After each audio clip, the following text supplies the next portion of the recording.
ദേശവാസിയവും മാറാത്തത് മാറും, ഗുജറാത്ത് പോലെ കേരളവും പിടിക്കും. ഇതാരാ പറഞ്ഞെന്നറിയോ? നമ്മുടെ സ്വന്തം പ്രധാനമന്ത്രി. അങ്ങനെയാണെങ്കിലേ പ്രധാനമന്ത്രി സുന്നെ കേലിയെ ആ അരി അങ്ങ് ഗുജറാത്തിലെ അടുപ്പിലിട്ട് വേവിച്ച പോരെ മോദിജി? ഇത് നമ്മുടെ സ്വന്തം മതേതരത്വ പ്രഭുത്വ കേരളമാണെന്നുള്ള കാര്യം അങ്ങ് മറന്നു പോകരുത്. ഒന്നും ഇല്ലെങ്കിലും ഇവിടെ ഇപ്പൊ നമുക്ക് എല്ലിന്റെ ഇടയിൽ കയറുമ്പോ പോയിരുന്ന അപ്പി ഇടാനെങ്കിലും ഒരു ശൗചാലയെങ്കിലും ഉണ്ട്. ദയവ് ചെയ്ത് അതും കൂടി ഇല്ലാതാക്കല്ലേ പ്ലീസ്. അതേപോലെ തന്നെ എനിക്ക് തോന്നുന്നു ഇപ്പം നമ്മുടെ കേരളത്തിലെ വെള്ളത്തില് ഈ കാൽസ്യം, സോഡിയം, മെഗ്നീഷ്യം ഒക്കെ അതിന്റെ ലെവൽ ഭയങ്കര കൂടുതലാണ്. അപ്പോൾ ഉറപ്പായിട്ടും താമര വീഴാൻ നന്നേ പാടുപെടും. അപ്പം വെറുതെ എന്തിനാണ് നമ്മൾ നമ്മള് കുറച്ച് ഈ ബീഫൊക്കെ കഴിച്ച് ഇങ്ങനെ പോകുന്ന കാണുമ്പോൾ നിങ്ങൾക്ക് അങ്ങോട്ടൊട്ടും പിടിക്കുന്നില്ല. ഹലോ, അപ്പൊ എല്ലാവർക്കും സ്വാഗതം. ഇന്ന് ഞാൻ സംസാരിക്കാൻ പോകുന്നത് രണ്ട് വീഡിയോകളെ പറ്റിയാണ്. രണ്ട് വീഡിയോകൾ എന്ന് പറയുമ്പോൾ അതിന്റെ പശ്ചാത്തലം എന്ന് പറയുന്നത് നരേന്ദ്രമോദിയുടെ ആഗമനം കേരളത്തിലും തമിഴ്നാട്ടിലൊക്കെ. അപ്പോൾ അതിനെപ്പറ്റി നമ്മുടെ കേരളത്തിലെ പറ്റി ഒരുപാട് പേര് സംസാരിച്ച അതിനെപ്പറ്റി അതിൽ നിന്ന് രണ്ട് വീഡിയോ എടുത്തിട്ടാണ് ഞാൻ സംസാരിക്കാൻ പോകുന്നത്. രണ്ട് വീഡിയോകൾ ഒരുപക്ഷെ നിങ്ങൾ കണ്ടിട്ടുണ്ടാവും. പക്ഷെ അതിന്റെ കാരണം എന്താ വെച്ചാൽ ഞാൻ മറുപടി കൊടുക്കാൻ ഉദ്ദേശിച്ച ഈ രണ്ട് വീഡിയോകൾക്കാണെങ്കിൽ കൂടിയും ഈ രണ്ട് വീഡിയോകൾക്കുള്ള മറുപടിയിലൂടെ എനിക്ക് എന്ത് ചെയ്യാൻ പറ്റും? ഈ കണ്ടിന്യൂസ് ശരിക്കും പറഞ്ഞാൽ എല്ലാ വീഡിയോ എടുത്ത് മറുപടി കൊടുക്കാനാണെങ്കിൽ എനിക്കറിയാം, അതായത് 10,000-ത്തിലധികം അല്ലെങ്കിൽ അതിലും കൂടുതൽ വീഡിയോകൾ ഞാൻ ചെയ്യേണ്ടി വരും. കാരണം അതുകൊണ്ട് ഈ രണ്ട് വീഡിയോയ്ക്ക് മറുപടി കൊടുക്കുന്നതിലൂടെ ഞാൻ വിശ്വസിക്കുന്നത് എന്താ പറയാ, എല്ലാവർക്കും ഉള്ളൊരു മറുപടിയായി, അല്ലെങ്കിൽ എൻ്റെ മനസ്സിലുള്ളത് അവർക്കൊക്കെ ഉള്ള മറുപടി കൊടുക്കാൻ ഒരു താല്പരനായ ഞാൻ എൻ്റെ മനസ്സിലുള്ളത് പറയുമ്പോൾ അത് പൂർണ്ണമായി എന്ന് വിശ്വസിക്കുന്നു. സോ ആദ്യത്തെ വീഡിയോ എന്ന് പറയുന്നത് നമ്മുടെ ഒരു ശരിക്കും പറഞ്ഞു കഴിഞ്ഞാൽ നിങ്ങൾക്ക് അറിയാം, അതായത് സോഷ്യൽ മീഡിയയിലും ന്യൂസ് ചാനലുകളും എല്ലാവരും ഇങ്ങനെ ചെറുപറാന്ന് കഷ്ടപ്പെട്ട് ഇങ്ങനെ നരേന്ദ്രമോദിയെയും BJPയെയും ഇങ്ങനെ എതിർത്തുകൊണ്ടിരിക്കുകയാണ്. അതായത് തിരുവനന്തപുരത്ത് നടന്ന ആ റാലി, അതുപോലെ തന്നെ അദ്ദേഹത്തിന്റെ റോഡ് ഷോ, അതുപോലെ ഒരു സമ്മേളനം, അതിനൊക്കെ വളരെ വലിയ ജനപങ്കാളിത്തം കാണുന്നതിലൂടെ പലർക്കും അത് വലിയൊരു സങ്കടകരമായ അല്ലെങ്കിൽ ചിന്തനീയമായ, അല്ലെങ്കിൽ ഇനി നമ്മുടെയൊക്കെ ഭാവി എന്താവുമെന്ന് ചിന്തിച്ച് ആകുലപ്പെട്ടിരിക്കുന്ന ആൾക്കാരാണ്. പക്ഷേ ആദ്യത്തെ വീഡിയോ എന്ന് പറയുന്നത് വേറെ ആരല്ല, ഫെമിന സലാം. ഞാൻ ഒരുപാട് തവണ ഈ ഒരു വ്യക്തിയുടെ വീഡിയോകൾ ഞാൻ എപ്പോഴും സോഷ്യൽ മീഡിയയിൽ കാണാറുണ്ട്, ത്രെഡ്സിലായാലും ഇൻസ്റ്റാഗ്രാം, അങ്ങനെ പല സ്ഥലങ്ങളിലും. ഓക്കെ, അപ്പോൾ ഈ വീഡിയോ കണ്ടപ്പോൾ എനിക്കത് പറയണമെന്ന്. കാരണം ഈ വ്യക്തി, ഈ ഒരു സ്ത്രീ അതിനകത്ത് പറയുന്നത് വെച്ച് കഴിഞ്ഞാൽ മറ്റേ നരേന്ദ്രമോദി വന്നതുകൊണ്ട് BJPക്ക് എന്താണ് മഗ്നീഷ്യം അങ്ങനെയുള്ള സംഭവങ്ങൾ കലർക്കാത്ത അല്ലെങ്കിൽ കളർന്ന സാധനമാണ്, അതുകൊണ്ട് താമര വളരാൻ പറ്റില്ല. അതുപോലെ പിന്നെ ടോയ്ലറ്റ്, എല്ലാവരും പറയുന്ന കാര്യങ്ങൾ, ടോയ്ലറ്റ്, അതുപോലെ പിന്നെ ചെളിക്കുണ്ടല്ല, അതുപോലെ ചാണകം, ഇങ്ങനെയുള്ള ഒരുപാട് ടേംസ് തന്നെയാണ് എപ്പോഴും എല്ലാ വീഡിയോകളിലും എന്ത് BJPയുടെ ഒരു പ്രോമിസിംഗ് ആയിട്ടുള്ള ഒരു ഇവന്റോ അല്ലെങ്കിൽ ഒരു സംഭവം നടന്നു കഴിഞ്ഞാൽ അതിനെ എതിർക്കാൻ വേണ്ടി ഇവർ ഉപയോഗിക്കുന്ന ചില വേർഡുകൾ, അല്ലാതെ വേറെ കാര്യങ്ങളൊന്നുമില്ല. ഓക്കെ, അപ്പോൾ നോർത്ത് ഇന്ത്യനെ വളരെയധികം പുച്ഛിക്കുക, അതായത് കേരളം മാത്രം മനസ്സിലായിക്കൊണ്ട് ഇന്ത്യയിലുള്ള കേരളം മാത്രമാണ് ഇന്ത്യയിലെ ഏറ്റവും മികച്ച സംസ്ഥാനം എന്നുള്ള ഒരു അബദ്ധ ജടിലമായ ധാരണ മുന്നിൽ വെച്ചുകൊണ്ട് മറ്റുള്ള സംസ്ഥാനങ്ങളെ, അതുപോലത്തെ അവിടെയുള്ള ആൾക്കാരെ അധിക്ഷേപിക്കുക, ഇതൊക്കെയാണ് പ്രബുദ്ധത എന്ന് വിശ്വസിക്കുന്ന അനേകം ചിലരിൽ ഒരു വ്യക്തിയാണിത്. കാരണം ഈ ഒരു വീഡിയോയ്ക്ക് ലൈക്ക് അടിക്കുന്നവരും അത് വെൽ സെറ്റ് എന്ന് പറയുന്ന വൃത്തികെട്ടവന്മാരും അതുപോലെ വൃത്തികെട്ട ആൾക്കാരൊക്കെ ഒരുപാടുണ്ടാവും. കാരണം എന്താ വെച്ചാൽ നിങ്ങൾ പ്രബുദ്ധരെന്ന് സ്വയം വിളിച്ചു, നമ്മൾ പ്രബുദ്ധ മലയാളികളെന്ന് പലതവണ ആ വീഡിയോയിൽ പറയുന്നുണ്ട്. അപ്പോൾ പ്രബുദ്ധരെന്ന് സ്വയം വിളിച്ചുകൊണ്ട് നിങ്ങൾക്ക് മാത്രം അവകാശപ്പെടാൻ പറ്റുന്ന ഒരു കാര്യമല്ല പ്രബുദ്ധത എന്ന് ഞാൻ പറയട്ടെ. കാരണം നിങ്ങളെപ്പോലുള്ള ആൾക്കാർ, അല്ലെങ്കിൽ ആ വീഡിയോയ്ക്ക് അതിനെ സപ്പോർട്ട് ചെയ്ത് അതിനെ കമന്റ് ചെയ്യുന്ന ആവിഷ്കാര സ്വാതന്ത്ര്യം എല്ലാവർക്കും ഉണ്ട്, ഞാൻ അംഗീകരിക്കുന്നു. പക്ഷേ എന്നാൽ എനിക്ക് മനസ്സിലാക്കി തരാൻ നിങ്ങൾ പ്രബുദ്ധരല്ല. കാരണം നിങ്ങൾ പല കാര്യങ്ങളും ഡേറ്റ കാണാതെ അല്ലെങ്കിൽ സത്യാവസ്ഥ മനസ്സിലാക്കാതെ ഒരു അന്ധമായ വിരോധം മനസ്സിൽ എപ്പോഴോ എന്താ പറയാ ഉള്ളിൻ്റെ ഉള്ളിൽ അങ്ങ് പിടിച്ചുപോയ എന്തോ ഒരു വിരോധം മനസ്സിൽ ഉൾക്കൊണ്ട് അത് എന്നെ കെട്ടിപ്പിടിച്ചുകൊണ്ട് ലോകത്തെ കണ്ണു തുറന്ന് കാണാതെ മുന്നോട്ട് പോവുകയാണ്. ഓക്കെ, ശരിയാണ്, നോർത്ത് ഇന്ത്യയിൽ ഒരുപാട് പ്രശ്നങ്ങളുണ്ട്, പിന്നെ ബാക്ക്വേർഡ്സിനും അതുപോലെ തന്നെ ചില പ്രശ്നങ്ങളുണ്ട്. ഞാൻ പറയട്ടെ, നിങ്ങളൊക്കെ സപ്പോർട്ട് ചെയ്യുന്ന, അതായത് ഒരു ഗവൺമെന്റ് ആയിരുന്നു 70 കൊല്ലത്തോളം ഇവിടെ, ശരിക്കും പറഞ്ഞാൽ 70 തന്നെ പറയാൻ പറ്റില്ല, അത്രയും ശക്തമായ രീതിയിലൂടെ ഭരിച്ചുകൊണ്ടിരുന്നത്, ഇന്ത്യയെ കയ്യാളിയിരുന്നത്. ഓക്കെ, ഇപ്പൊ BJP എന്ന് പറയുന്ന NDA ഗവൺമെന്റ് വന്നിട്ട് എനിക്ക് തോന്നുന്നത് പിന്നെ ഒരു 12 കൊല്ലം ആവുന്നേ ഉള്ളൂ. ഓക്കെ, ഈ വർഷം മെയ് ആയാലേ 12 വർഷമാവുള്ളൂ.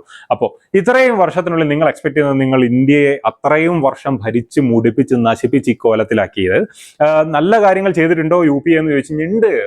അത് അവരുടെ നിലനിൽപ്പിനും അല്ലെങ്കിൽ ഇതിനു വേണ്ടിയിട്ട് ദരിദ്രാഷ്ട്ര പിന്നെ ഇതില്ലാതെ കണ്ടു കഴിഞ്ഞാൽ സമ്പത്തില്ലാന്നുണ്ടെങ്കിൽ നമുക്ക് എന്തെങ്കിലും കിട്ടൂല എന്നുള്ള കണ്ടീഷൻ കൊണ്ട് അവരെന്തെങ്കിലും ചെയ്തിട്ടുണ്ടാവാന്നാണ് ഞാൻ വിശ്വസിക്കുന്നത്. പക്ഷേ അല്ല, മികച്ച നേതാക്കന്മാരും മികച്ച മന്ത്രിമാരും UPയിൽ ഉണ്ടായിരുന്നു എന്നുള്ള സത്യം കണക്കെ തന്നെ ഞാൻ എല്ലാവരെയും എന്താ പറയാ അടച്ചാക്ഷേപിക്കാൻ ആഗ്രഹിക്കുന്നില്ല. അതുകൊണ്ട് തന്നെ ഞാൻ പറയട്ടെ, UPA കാലത്ത് ചില കാര്യങ്ങളൊക്കെ അവർ ചെയ്തിട്ടുണ്ട്. പക്ഷെ നമ്മൾ ഈ കമ്പയർ ചെയ്യുമ്പോൾ ഈ 10-12 കൊല്ലം കൊണ്ട് നിങ്ങൾക്ക് ഇന്ത്യ എന്ന് പറയുന്ന ഒരു സ്ഥലം, നോർത്ത് ഇന്ത്യ ആയാലും കേരള ആയാലും എല്ലാ സംസ്ഥാനങ്ങളും ഉൾപ്പെടുന്ന ഈ സ്ഥലങ്ങളൊക്കെ നിങ്ങൾ 10 കൊല്ലം കൊണ്ട് അല്ലെങ്കിൽ 11 കൊല്ലം കൊണ്ട് ഒരു ദുബായ് അല്ലെങ്കിൽ ഒരു സിംഗപ്പൂർ ആയി മാറും എന്ന് നിങ്ങൾ വിശ്വസിക്കുന്നെങ്കിൽ അത് വളരെ എന്താ പറയുക, ബാലിശമായ ഒരു ചിന്താഗതിയും ബാലിശമായ ഒരു ആഗ്രഹവുമാണ്. അങ്ങനെയൊന്നും നടക്കില്ല. കാരണം 10 കൊല്ലം കൊണ്ടൊന്നും ഇത്രയും വലിയൊരു രാജ്യത്തിന് എല്ലാ മേഖലകളിലും ഒന്നിപ്പിച്ചോ അല്ലെങ്കിൽ ശക്തമാക്കി കൊണ്ടുവരാനൊന്നും സാധിക്കില്ല. അപ്പൊ ഞാൻ പറയട്ടെ, ഇതിനകത്ത് വേറൊരു കാര്യം പറയുന്നത്, നോർത്ത് ഇന്ത്യനെ പാടെ പുച്ച് ചെയ്ത് തരിക, അവിടെയുള്ള ആൾക്കാരെ പുച്ച് ചെയ്ത് തരിക, ഇതിലൂടെ നമ്മൾ പ്രബുദ്ധരാന്ന് പറയുക, അത് ശരിക്കും പറഞ്ഞാൽ വളരെ മോശപ്പെട്ടൊരു പ്രവൃത്തിയാണ്. നിങ്ങളൊക്കെ ഈ ഫെമിന സലാമിനോട് പറയുന്നത് എനിക്ക് തോന്നുന്ന ആള് പുറത്താന്ന് തോന്നുന്നു, അതായത് കുവൈത്തിലും അങ്ങനെയുണ്ട്, അങ്ങനെ കണ്ടാണ്, ഏതായാലും ഗൾഫ് കൺട്രിയിലാണ്. എന്തായാലും നിങ്ങൾ അവിടെ നിങ്ങോട്ട് വന്നിട്ട് ഒന്ന് കേരളം വിട്ടിട്ട് കേരളത്തിന്റെ അതിർത്തി ആദ്യം കടക്കുക. ഓക്കെ, കേരളത്തിന്റെ അതിർത്തി ഫ്ലൈറ്റിൽ ഈ ഗൾഫ് കൺട്രികളിലേക്ക് മാത്രം കടക്കാതെ മറ്റുള്ള സംസ്ഥാനങ്ങളിലേക്ക് പോയിട്ടുണ്ടെങ്കിൽ ഒന്നുകൂടി പോയിട്ടൊന്ന് കണ്ണു തുറന്ന് കാണുക. ഇത്രയൊക്കെ എനിക്ക് പറയാനുള്ളൂ. കാരണം എന്ന് വെച്ച് കഴിഞ്ഞാൽ നോർത്ത് ഇന്ത്യ എന്ന് പറയുന്ന ഒരു ഭൂവിസ്തൃതി എന്ന് പറയുന്ന കേരളത്തിന്റെ ഭൂവിസ്തൃതി തമ്മിൽ കമ്പയർ ചെയ്യാൻ പോലും പറ്റില്ല, അത്രയും വലുതാണ്. ഓക്കെ, അപ്പൊ കേരളത്തിൽ നല്ല കാര്യങ്ങൾ ഉണ്ടായിട്ടുണ്ട്. ഞാൻ പണ്ടും എപ്പോഴും പറയുന്നോണ്ടിരിക്കുകയാണ്, കേരളത്തിലുള്ള കാര്യങ്ങൾ ഉണ്ടായിട്ടുള്ളത് ഇവിടുത്തെ ഗവൺമെന്റിന്റെ മികച്ച തീരുമാനങ്ങളോ അല്ലെങ്കിൽ ഇതുകൊണ്ടോ അല്ല. കേരളത്തിലെ ജനങ്ങൾ പുറത്തുപോയി കണ്ടുകൊണ്ട് അവര് കണ്ട ആ ഒരു ജീവിത രീതി, ജീവിത ക്രമങ്ങൾ, അത് ഇവിടെ വേണമെന്ന് ഇവിടുത്തെ ആൾക്കാർ ആഗ്രഹിച്ചു. ആ രീതിയിൽ അവർ ചെയ്തു, അതാണ് നല്ലത് എന്ന് മനസ്സിലാക്കി ആ രീതിയിൽ അവർ ചെയ്തുകൊണ്ട് അവർക്ക് അത് ആവശ്യമുള്ളത് കൊണ്ടാണ് അത് അങ്ങനെയായി മാറിയത്. ഓക്കെ, ആ രീതിയിൽ കേരളത്തിന് പ്രബുദ്ധത അവകാശപ്പെടാം. ശരിക്കും പറഞ്ഞാൽ കേരളം പ്രബുദ്ധമായിരുന്നു. എന്നാൽ ഈ പ്രബുദ്ധത ഇങ്ങനെ അന്ധമായ രാഷ്ട്രീയ വിരോധം കൊണ്ട് കുറഞ്ഞു വിവരക്കേടിന്റെ എല്ലാ തലങ്ങളിലേക്കും ഇങ്ങനെ എത്തിക്കൊണ്ടിരിക്കുകയാണ്. അപ്പൊ എനിക്ക് പറയാനുള്ള ഒറ്റ കാര്യമുള്ളൂ, നിങ്ങൾ കേരളത്തിന് പുറത്തേക്ക് സഞ്ചരിക്കുക, നോർത്ത് ഇന്ത്യയിലെ പല സ്ഥലങ്ങളും കാണുക. കഴിഞ്ഞ 10 വർഷത്തിനുള്ളിൽ 12 വർഷത്തിനുള്ളിൽ പല മാറ്റങ്ങളും ഇൻഫ്രാസ്ട്രക്ചർ വൈസ് അതുപോലെ തന്നെ പല രീതികളിലും ഒരുപാട് മാറ്റങ്ങൾ പല സംസ്ഥാനങ്ങളിലും വന്നു കഴിഞ്ഞു. ഗുജറാത്തിനൊക്കെ വളരെ മോശമായിട്ടാണ് പറയുന്നത്. ഗുജറാത്തിന്റെ ഒക്കെ ലെവൽ എന്താണെന്ന്, അല്ലെങ്കിൽ നിങ്ങൾ ഈ പുച്ഛിച്ച് തള്ളുന്ന പല സംസ്ഥാനങ്ങളുടെയും പിന്നെ ഇന്ത്യക്ക് വേണ്ടിയുള്ള, ഇന്ത്യ എന്ന രാജ്യത്തിന് വേണ്ടിയുള്ള കോൺട്രിബ്യൂഷൻ എന്താണെന്നൊക്കെ നിങ്ങൾക്ക് പലതും എന്തെങ്കിലും അറിയാവോ? പോട്ടെ, നിങ്ങൾ ഈ കമ്മ്യൂണലായിട്ട് പറയുന്ന ആ കമ്മ്യൂണലായിട്ടുള്ള കാര്യങ്ങൾക്ക് വേണ്ടിയിട്ട്, ആ ന്യൂനപക്ഷങ്ങൾക്ക് വേണ്ടി BJP ഗവൺമെന്റ് ചെയ്ത കാര്യങ്ങൾ എന്താണെന്ന് നിങ്ങൾക്കറിയാം? ഒന്നും അറിയില്ല. ഒരു അറിവുമില്ലാതെ കണ്ട് ഒരു രാഷ്ട്രീയ പാർട്ടി അതുപോലെ തന്നെ ഒരുപാട് ആൾക്കാരെയും സ്വന്തം രാജ്യത്തെ നമ്മളെപ്പോലെ തന്നെയുള്ള നമ്മുടെ അതേ പാസ്പോർട്ട് ഹോൾഡ് ചെയ്യുന്ന ആൾക്കാരെ തികച്ചും തെറി വിളിക്കുക, അപമാനിക്കുക, അതിലൂടെ പ്രബുദ്ധരാണെന്ന് സ്വയം നടിക്കുക. ഇതുകൊണ്ടൊന്നും പ്രബുദ്ധത നന്നാവില്ല. കാരണം ഞാൻ മറ്റുള്ള ഡാറ്റകളിലേക്ക് കടക്കാൻ ആഗ്രഹിക്കുന്നില്ല. എത്ര ഡാറ്റ പറഞ്ഞിട്ടും കാര്യമില്ല എന്ന് പൂർണ്ണ ബോധ്യമുള്ളത് കൊണ്ട്. അതൊക്കെ വേറെ ഏതെങ്കിലും വീഡിയോയിൽ ആ രീതിയിൽ എനിക്ക് സംസാരിക്കാം. അപ്പൊ അടുത്ത വീഡിയോ ഇതിലും രസമാണ്. കാരണം എന്താ വെച്ചാൽ മറ്റേ റിപ്പോർട്ടർ ചാനലിലെ വളരെ പ്രസിദ്ധനായ മിസ്റ്റർ ജിമ്മി ജെയിംസിന്റെ ഒരു വളരെ ബുദ്ധിപരമായ ഒരു അവലോകനം, അതാണ് എന്നെ അമ്പരപ്പിച്ചത്. ആ വീഡിയോ ഒന്ന് കണ്ടുനോക്കൂ. ആകെ അതിനകത്ത് ഇന്ന് നടന്നതിൽ ഒരു രസകരമായ ഒരു വാർത്താ എലമെന്റ് ഉണ്ടായിരുന്നത്, ഒരു കുട്ടി ഒരു മോദിയുടെ പടം ഉയർത്തിപ്പിടിച്ചുകൊണ്ട് നിൽക്കുന്നു. ആ പടം മോദി സ്പോട്ട് ചെയ്യുന്നു. മോദി പറഞ്ഞു, ആ കുഞ്ഞിന്റെ പടം ഇങ്ങെടുക്കൂ, ഞാൻ ആ കുഞ്ഞിന്റെ ആ പുറകിൽ അഡ്രസ്സ് എഴുതി തന്നാൽ മതി, അത് ഞാൻ അയച്ചു കൊടുക്കാമെന്നൊക്കെ പറഞ്ഞ് നമ്മളൊക്കെ വാർത്ത കൊടുക്കുന്നു. അതായിരുന്നു ഒരു രസകരമായ സ്ഥാനം. പക്ഷേ ഇത് കണ്ടപ്പോൾ ഇത് എവിടെയോ ഇതിനു മുമ്പ് കണ്ടിട്ടുണ്ടല്ലോ എന്ന് ആലോചിച്ചു. ഒന്ന് ഗൂഗിൾ ചെയ്ത് നോക്കിയപ്പോൾ ഇതുപോലെ 3 നടന്നിട്ടുണ്ട്. 3 സ്ഥലത്ത് ഇതേ പരിപാടികൾ നടന്നിട്ടുണ്ട്. ഇത് തന്നെയായിരുന്നു പരിപാടി. ഒന്ന് ആസാമിൽ കാസിരംഗയിൽ, ഭാവനഗർ ഗുജറാത്തിൽ, കർണാടകത്തിലെ ഉടുപ്പിയിൽ ഇതുപോലെ തന്നെ ഒരു കുട്ടി പടവുമായി വരും, മോദി സ്പോട്ട് ചെയ്യും. ആ കുഞ്ഞിനെ അങ്ങനെ നിർത്താൻ പാടില്ല, ഇനി വിളിക്കുമെന്ന് പറയും.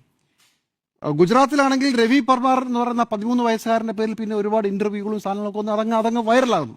അപ്പോൾ ഒരു പ്ലാൻഡ് പരിപാടിയായിരുന്നോ BJP നേതാക്കളെ? എനിക്ക് സംശയമുണ്ട്. ആ കുഞ്ഞിന്റെ ആത്മാർത്ഥതയൊന്നും ഞാൻ സംശയിക്കുന്നില്ല. പക്ഷേ ഇത് കുറേ നാളായിട്ട് ഈ നമ്പർ 3-4 പ്രാവശ്യമായി നടന്നുകൊണ്ടിരിക്കുകയാണ്. അതുകൊണ്ട് മാത്രമാണ് ചോദിക്കുന്നത്, ഇതൊരു PR എക്സസൈസിന്റെ ഭാഗമായിരുന്നോ? അപ്പോൾ അതും ഒരു ചീറ്റലിന്റെ വക്കിലെത്തി നിൽക്കുകയാണ്. ഇങ്ങനെയാണോ ഒരു പ്രധാനമന്ത്രി മോദി കേരളം പോലെ ഒരു സ്ഥലത്ത്, ഇലക്ഷൻ വരാൻ പോകുന്ന ഒരു സ്ഥലത്ത് അദ്ദേഹം വന്നിറങ്ങി ലോഞ്ച് ചെയ്യാൻ പോകുന്ന അവരുടെ ഇലക്ഷൻ ക്യാമ്പയിന്റെ ആദ്യ ദിവസത്തിന്റെ പരിപാടി പ്ലാൻ ചെയ്യേണ്ടത്? മേയർ ആകുമെന്ന് പറഞ്ഞ് പിന്നെ ആകാതെ പോയ ശ്രീലേഖ IPS സ്റ്റേജിൽ നിന്ന് വട്ടം കറങ്ങുന്നു, എന്ത് ചെയ്യണമെന്ന് അറിയാൻ നിൽക്കുന്നു. അവരെ ആരും മൈൻഡ് ചെയ്യാൻ നിൽക്കുന്നു. നമ്മൾ ഒരു വശത്ത് കാണുന്നു, ഇപ്പുറത്ത് VV രാജേഷിനെ. അപ്പോൾ ഈ വീഡിയോ കണ്ട സമയത്ത് നമുക്ക് തോന്നുന്നു എത്ര രസകരമായിട്ടാണ്, അത്ര ബുദ്ധിപരമായിട്ടാണ് ജെയിംസ് ഈ സംഭവം അവതരിപ്പിച്ചത് അല്ലേ. ശരിക്കും പറഞ്ഞു കഴിഞ്ഞാൽ അന്ധമായ, ഞാൻ നേരത്തെ പറഞ്ഞ പോലെ ഈ അന്ധമായ BJP വിരോധം, അല്ലെങ്കിൽ ആ റിപ്പോർട്ടർ ചാനൽ പണിയെടുക്കുന്നതുകൊണ്ട് ഇങ്ങനെയുള്ള വൃത്തികേടുകൾ വിളിച്ചു പറഞ്ഞാലേ നിലനിൽപ്പുള്ളൂ എന്ന് മനസ്സിലാക്കിക്കൊണ്ട് ഇത്ര തരം താഴരുത്. ശരിക്കും പറഞ്ഞു കഴിഞ്ഞാൽ റിപ്പോർട്ടർ ചാനലിൽ ഈ മീറ്റ് ദി എഡിറ്റേഴ്സ് മറ്റേ ആ പരിപാടി ഉണ്ടല്ലോ, അത് ശരിക്കും പറഞ്ഞാൽ അങ്ങോട്ടും ഇങ്ങോട്ടും വളരെ നാട്ടുകാരറിയുന്ന കുറച്ച് ജേർണലിസ്റ്റുകൾ അങ്ങോട്ടും ഇങ്ങോട്ടും ഇരുന്ന ഒരു പാർട്ടിയോ അല്ലെങ്കിൽ ചില ആൾക്കാരെ കുറ്റം പറയുന്നതല്ല, പരദൂഷണം പറയുന്നതായിട്ട് എനിക്ക് തോന്നിയിട്ടുള്ളത്. കാരണം വെച്ചാൽ അതിനകത്ത് വാലിഡ് ആയിട്ടുള്ള പോയിന്റ്സും കാര്യങ്ങളൊക്കെ ഇടയ്ക്കൊക്കെ വരാറുണ്ടെങ്കിലും പക്ഷെ പലപ്പോഴും സ്വന്തം രാഷ്ട്രീയം അല്ലെങ്കിൽ സ്വന്തം രാഷ്ട്രീയ അടിമത്തത്തിനെ ആ ഒരു സംഭവത്തിനൊക്കെ പിന്നെ എന്താ പറയുക സപ്പോർട്ട് ചെയ്യാനുള്ള ശ്രമമായിട്ടാണ് എനിക്ക് പലപ്പോഴും തോന്നിയിട്ടുള്ളത്. അതുപോലെ തന്നെ ഈ ജിമ്മി കാണിച്ച ഈ വൃത്തികേട്, കാരണം വൃത്തികേട് തന്നെ പറയണം. കാരണം എന്താ വെച്ച് കഴിഞ്ഞാൽ കുട്ടിയുടെ ഉദ്ദേശിച്ച് ഞാൻ അതിന് ചെറിയൊരു ജസ്റ്റിഫിക്കേഷൻ മൂപ്പരവിടെ കൊടുക്കുന്നുണ്ട്. കുട്ടീനെ മൂപ്പർക്ക് ഇഷ്ടപ്പെട്ടില്ല എന്നാണ് എനിക്ക് തോന്നുന്നത്. കാരണം എന്ന് വെച്ചാൽ കുട്ടി നരേന്ദ്രമോദിനെ ഇഷ്ടപ്പെട്ടുകൊണ്ടാണല്ലോ ഫോട്ടോ ഒക്കെ വരച്ച് നരേന്ദ്രമോദിനെ കാണിക്കുന്നത്. അപ്പൊ ആ കുട്ടിയുടെ ആ നിഷ്കളങ്കതയെ പോലും ചോദ്യം ചെയ്യാൻ ജിമ്മി ജെയിംസ് എന്ന് പറയുന്നത്. കാരണം ഇതൊക്കെ ഒരു PR വർക്കാണ്, അല്ലെങ്കിൽ ഇതൊക്കെ അറേഞ്ച്ഡാണ്, ഇതൊക്കെ ഇതിനു മുന്നേ 3 സ്ഥലങ്ങളിൽ സംഭവിച്ചിട്ടുണ്ട്, അതുപോലെ തന്നെ സംഭവമാണ്, ഇങ്ങനെയുള്ള കാര്യങ്ങളൊന്നും ഇവിടെ നടക്കൂല, അങ്ങനെയുള്ള ഇതേപോലെ ആൾക്കാർ നെറേറ്റ് ചെയ്തിട്ടുള്ള വീഡിയോകൾ ഇഷ്ടം പോലെ സോഷ്യൽ മീഡിയയിൽ ഉണ്ട്, കുറ്റം പറഞ്ഞിട്ടുള്ള BJP നരേന്ദ്രമോദിന്റെ ഒരു വർക്കാണത് എന്നൊക്കെ പറഞ്ഞിട്ട്. അപ്പൊ എനിക്ക് ചോദിക്കാനുള്ള, ജിമ്മി ജെയിംസ് ഒരു പത്രപ്രവർത്തകനല്ലേ, നിങ്ങൾക്ക് ബുദ്ധി ഉപയോഗിച്ച് ആലോചിച്ചാൽ മനസ്സിലായി. ബുദ്ധി ഉണ്ട്, പക്ഷെ ആ ബുദ്ധി ഉപയോഗിക്കാതിരിക്കുകയാണ്. നിങ്ങൾ മനസ്സിലാക്കേണ്ടത്, നരേന്ദ്രമോദി എന്ന് പറയുന്ന വ്യക്തി ഇന്ത്യയുടെ പ്രധാനമന്ത്രി. അദ്ദേഹം ഇന്ത്യയിൽ കഴിഞ്ഞ 11 വർഷം 12 വർഷം ആകുമ്പോൾ ഇത്രയും വർഷങ്ങളായി അനേകം റാലികളും റോഡ് ഷോകളും ഒക്കെ സമ്മേളനങ്ങളും മറച്ചത് പല സ്ഥലങ്ങളിൽ നടത്തിയിട്ടുള്ളതാണ്. പല സ്ഥലങ്ങളിൽ നിന്നും അദ്ദേഹത്തിന് ഇങ്ങനത്തെ ഇതുണ്ടായിട്ടുണ്ട്. ഞാൻ പറയട്ടെ, നരേന്ദ്രമോദി എന്ന് പറയുന്ന അദ്ദേഹത്തിന് ഇഷ്ടപ്പെടുന്ന ആൾ കുട്ടിയല്ല, ചിലപ്പോൾ വലിയ ആൾക്കാർ ഒരു ഫോട്ടോ വരച്ചിട്ട് ഇങ്ങനെ കാണിച്ചു കൊടുക്കും. അത് ഏത് സമ്മേളനത്തിൽ പോയി കഴിഞ്ഞാൽ ഇങ്ങനെ ഏതെങ്കിലും ഒരു കുട്ടീനെ സ്പോട്ട് ചെയ്യാൻ പറ്റും, അത് ചെയ്യും. പക്ഷെ ആ ഒരു കുട്ടിയുടെ സർഗ്ഗവാസന അല്ലെങ്കിൽ ആ കുട്ടി ചെയ്തിരിക്കുന്ന കാര്യം പ്രോത്സാഹിപ്പിക്കുന്നത് ആരാണെങ്കിലും, ഇപ്പൊ അത് നരേന്ദ്രമോദി നല്ല രാഹുൽ ഗാന്ധി അല്ല ആരായിക്കോട്ടെ, അതിനെ പ്രോത്സാഹിപ്പിക്കുകയാണ് നമ്മുടെ ഉത്തരവ്. പ്രധാനമന്ത്രിയാണെന്ന് വിചാരിച്ച് ഞാനിപ്പോ ഇങ്ങനെ വീണ്ടും കുട്ടീനെ പ്രോത്സാഹിപ്പിച്ചു കഴിഞ്ഞാൽ ആൾക്കാർ അത് എനിക്കെതിരെ തിരിക്കും എന്നുള്ള ചിന്തയൊന്നും മൂപ്പർക്ക് ഇല്ലാത്തതുകൊണ്ടാണ് ഒരു പക്ഷേ മൂപ്പർ ഇങ്ങനെ ചെയ്യുന്നത്. വേറൊരു കാര്യം കൂടി പറയാൻ വെച്ചാൽ, നരേന്ദ്രമോദിയെ പോലെ ഒരു പ്രധാനമന്ത്രി, BJPയെ പോലെ ഒരു പാർട്ടി, അവർക്ക് ഇതുമാതിരിയുള്ള ചീപ്പ് പരിപാടികൾ ചെയ്തുകൊണ്ട് ഇന്ത്യയിൽ സപ്പോർട്ട് നേടിയിട്ടുണ്ട് ഒരാവശ്യം ഇപ്പോഴത്തെ അവസ്ഥയിൽ ഇല്ല. അതൊക്കെ കോൺഗ്രസിനും നിങ്ങൾ സപ്പോർട്ട് ചെയ്യുന്ന മറ്റു ചില പാർട്ടികൾക്കുള്ള ഈ ചീപ്പ് കളികൾ കൊണ്ട് നേടിയിട്ടുണ്ട്. കാരണം അത്രയ്ക്ക് ശക്തമാണ് BJPന്റെ അടിത്തറ ഇന്ത്യയിൽ എന്ന് വേണം പറയാം. കാരണം അത് എനിക്ക് പറയാനുള്ളത് വെച്ച് കഴിഞ്ഞാൽ, ഞാൻ തീർച്ചയായിട്ടും ഞാൻ പറയട്ടെ, എൻ്റെ രാഷ്ട്രീയം എന്ന് പറയുന്നത്, ഞാൻ പണ്ട് കോൺഗ്രസ്സായിരുന്നു, പക്ഷെ ഞാനിപ്പോൾ BJPനെ സപ്പോർട്ട് ചെയ്യുന്നു. അതിന് ഒരുപാട് കാരണങ്ങളുണ്ട്. ഓക്കെ, അപ്പോൾ എനിയിപ്പോൾ വിചാരിക്കേണ്ട ഞാൻ എന്തുകൊണ്ടാണ് ഇങ്ങനെ എൻ്റെ ചില സമയത്ത് ഞാൻ കണ്ടിട്ടുണ്ട് ഇതിൻ്റെ കമന്റിൽ, നിന്റെ രാഷ്ട്രീയം പറയടാ, BJP ആണെന്ന് ഉറക്കെ പറയടാ. ഞാൻ BJPനെ സപ്പോർട്ട് ചെയ്യുന്ന ഒരു വ്യക്തി. എനിക്ക് BJP എന്ന പാർട്ടിയെയും അതുപോലെ തന്നെ BJPയുടെ ആശയങ്ങളെയും വളരെയധികം ഇഷ്ടമാണ്. അതുകൊണ്ട് തന്നെയാണ്, കാരണം ഇനിയിപ്പോൾ അല്ല എൻ്റെ ആശയങ്ങൾ അല്ലെങ്കിൽ അവർ മോശമായ രീതിയിൽ പോയി ഞാൻ ചിലപ്പോൾ അത് അവരെ എതിർത്ത് പറഞ്ഞെന്ന് വരാം. പക്ഷേ ഇപ്പോൾ അറ്റ് പ്രസന്റ് കഴിഞ്ഞ കുറേ നാളുകളെ എനിക്ക് BJPനെ വളരെ ഇഷ്ടമാണ്, അവരുടെ നേതാക്കന്മാരെ വളരെ ഇഷ്ടമാണ്, അതുപോലെ തന്നെ അവർ ചെയ്യുന്ന പ്രവൃത്തികളെയും വളരെ ഇഷ്ടമാണ്. ഞാൻ അതിനെ സപ്പോർട്ട് ചെയ്യുകയും ചെയ്യും. അപ്പോൾ ഈ കാര്യത്തിൽ നിങ്ങളിപ്പോൾ ലയണൽ മെസ്സി ഒക്കെ കളിക്കാൻ പോകുന്ന വ്യക്തിയാണ്. അപ്പൊ ലയണൽ മെസ്സിന്റെ ഒക്കെ ഒരു തന്ത്രപരമായ നീക്കമാണ്, അല്ലെങ്കിൽ ലയണൽ മെസ്സി ഈ പരിപ്പൊന്നും ഇവിടെ വേവില്ല, അപ്പൊ ലയണൽ മെസ്സി കേരളത്തിൽ കളിക്കാൻ വരിക ഞാൻ പറയാം. അപ്പോ ഞാൻ പറഞ്ഞിട്ടുണ്ട്, ലയണൽ മെസ്സി കേരളത്തിൽ കളിക്കാൻ വരുന്നു. അപ്പൊ കൊച്ചിയിൽ കളി കൊടുമ്പിരി കൊണ്ട് നടക്കുന്ന സമയത്ത് ലാസ്റ്റ് കളി കഴിഞ്ഞ് പോകാൻ നോക്കുമ്പോൾ, അല്ലെങ്കിൽ അതിന്റെ ഇടയ്ക്ക് ഇന്റർവെല്ലിന്റെ ഹാഫ് ടൈമിന്റെ ഇടയ്ക്ക് പോകുമ്പോൾ ഒരു കുട്ടി ഇങ്ങനെ ലയണൽ മെസ്സിന്റെ ഫോട്ടോ പൊക്കി പിടിക്കുന്നു.